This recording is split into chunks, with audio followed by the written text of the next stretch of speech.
Friends, आज हम लोग पढ़ते हैं क्लास 8 का सब्जेक्ट में एक्सरसाइज 8.20। जो नवा क्वेश्चन है कि निम्नलिखित परिमेय संख्याओं के बीच तीन परिमेय संख्या लिखिए। यानी -1 और 0 के बीच तीन परिमेय संख्या लिखने के लिए बोल रहा है। तो -1 और 0 के बीच तीन परिमेय संख्या लिखने के लिए यानी आपको 3 पूछेगा तो दोनों में 4 से गुना करना पड़ेगा, 4 पूछेगा तो 5 यानी 1 बढ़ा के गुना करना पड़ेगा। तो यहाँ जब हम हल करेंगे तो -1 और तीन परिमेय संख्या ज्ञात करना है, इसलिए -1 और 0 दोनों में 4 से गुना करना, 4 से गुना करने पर जब दोनों में 4 से गुना करेंगे तो -1 में अगर 4 से गुना करते हैं हम तो -4 प्राप्त होगा, और अगर 0 में 4 से गुना करते हैं तो क्या प्राप्त होगा? 0। तो -4 और 0 के बीच कितने परिमेय संख्या लिखना है? 0 के बीच तीन परिमेय संख्या लिखना है ना। तो -4 और 0 के बीच तीन परिमेय संख्या लिखने के लिए यानी 0 और -4 के बीच क्या है? -3 है, -2 है, -1 है। तीन परिमेय संख्या हो गया आपका आंसर। उसके बाद क्वेश्चन नंबर बी है कि -1 और 2/3 के बीच तीन परिमेय संख्या ज्ञात करना है। तो हमको ऐसे पता नहीं चलेगी कि ये दोनों के बीच कितना परिमेय संख्या है। हालांकि हमको पता नहीं चल सकता है बिना, अगर ये नीचे बराबर यानी हर को बराबर कर दे तो भी पता चल जाएगी, या अगर अंश को बराबर कर दे तो भी पता चल जाएगा कि दोनों के बीच कितना परिमेय संख्या है। ऐसे पता नहीं चल रही कि इसको और इसको बीच कितना परिमेय संख्या है। इसलिए दोनों को बराबर करने के लिए अगर हर को बराबर करना चाहते हैं, हर को बराबर करना चाहते हो तो हर का एलसीएम लेंगे, और अंश को बराबर करना चाहते हो तो अंश का एलसीएम लेंगे, जबकि हर का एलसीएम लेना अच्छा है। इसलिए हर का एलसीएम ले सकते हो दोनों का, लेकिन इसमें कुछ उल्टा माने आती है। जैसा कि इसमें होता क्या है कि जब अंश का एलसीएम लेगा तो हर में जो सबसे बड़ा होगा उसका मान सबसे छोटा होगा, और जो सबसे छोटा होगा उसका मान सबसे बड़ा होता है। तो ध्यान देना होगा। तो इसलिए हर का एलसीएम लेते हैं। हर का एलसीएम बराबर कितना हो जाएगा? 3 और 2 का एलसीएम 6। तो -1 और 2 यानी -1/2, 2 से कितना में गुना करेंगे? यानी 2 से हम 2 की पढ़ाई कितना पढ़ेंगे? 6 होगा या 6 से कम? तो 2 तिहाई 6, 3 से ऊपर भी गुना करेंगे और 3 से नीचे भी करेंगे, क्या प्राप्त होगा? तो -3 का -6 यानी -1 से 3 में करेंगे तो -3 होगा, 3 दूना के 6। उसके बाद क्या है? 2/3, 3 से कितना में गुना करेंगे? यानी 3 की पढ़ाई कितना पढ़ेंगे? सीधा सीधा 6 होगा। तो 2 बार, 2 से ऊपर भी गुना करेंगे और 2 से नीचे भी गुना करेंगे। 2 दूना के 4, 3 दूना के 6। उसके बाद हम लोग लिखेंगे जो संख्या प्राप्त हुआ -3/6 और 4/6।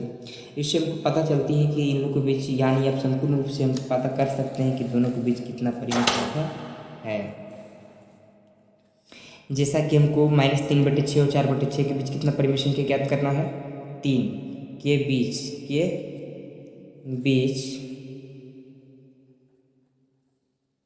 के बीच हमको तीन परिमेय संख्या ज्ञात करना है। के बीच तीन परिमेय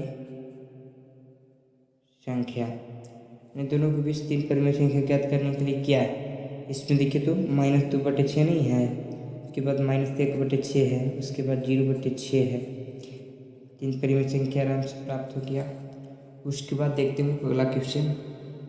उसके बाद क्वेश्चन नंबर सी है, इसके बीच यानी इन दोनों के बीच भी हमको तीन परिमेय संख्या ज्ञात करना। तो तीन परिमेय संख्या ज्ञात करने के लिए इनमें भी जिस प्रकार उसमें हर का एलसीएम लिया, इसमें भी हम लोग क्या करेंगे? हर का एलसीएम।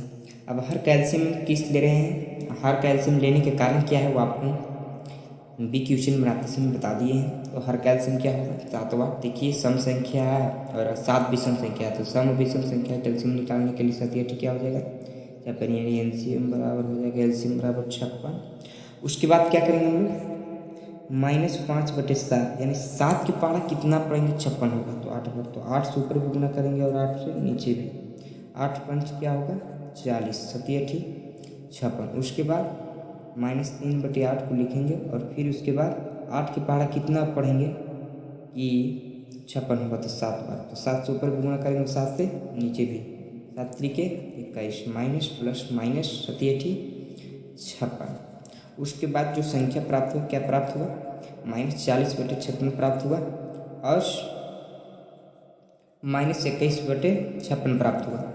अब हमको देखना है कि दोनों के बीच 3 परिमेय संख्या कौन कौन है। के बीच परिमेय संख्या के बीच हमको कितनी परिमेय संख्या ज्ञात करना है, तो 3 के बीच 3 परिमेय संख्या क्या हो जाएगा, तो -40 और 21 के बीच बहुत सारी परिमेय संख्या है, इसलिए -21 के बाद क्या आएगा, -22 आएगा, -23 24 है ना, तो -22/56 -23/56 -24/56 ये आपका रहा आंसर।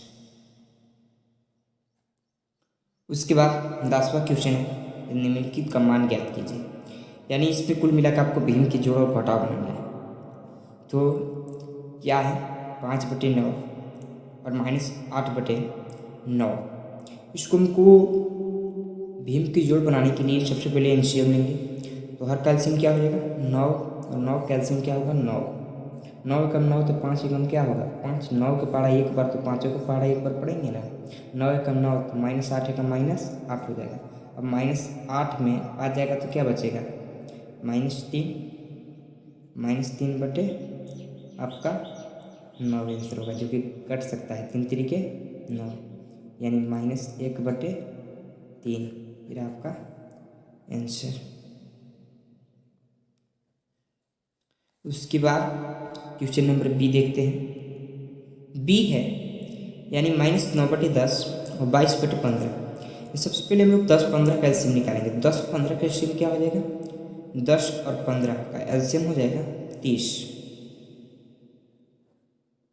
10 तिया 30 तो 9 तिया कितना होगा, -27 प्लस है तो प्लस 15 दूना के 30 तो 22 दूना के 44 यानी +44 में अगर 22 जाता है तो कितना बचेगा, 3 14 17 बचेगा, यानी कितना बचेगा 17 प्लस, यानी कुल मिला के हमको +17 बटे कितना बचेगा 30, ये आपका आंसर।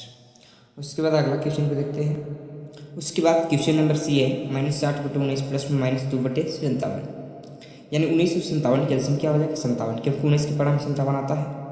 तो ये दोनों को 20 यानी दोनों को पहाड़ा में 57 या 57 के पहाड़ा में 57 आवे करता है, 19 के पहाड़ा में 57 आवे करता है, यानी दोनों का एलसीएम क्या हो जाएगा 57। तो 19 तिया 57 तो 8 त्रिके 24 यानी 3 के पहाड़ा 19 के पहाड़ा 3 में पड़ेगा 57, तो 8 के पहाड़ा 3 में पड़ेंगे तो क्या होगा, 8 त्रिके -24 यानी -8 है तो -24 होगा। 57 एकम 57 तो प्लस -2 एकम -2 होगा। उसके बाद -2 और 24 कितना हो जाएगा, -26/57 आंसर।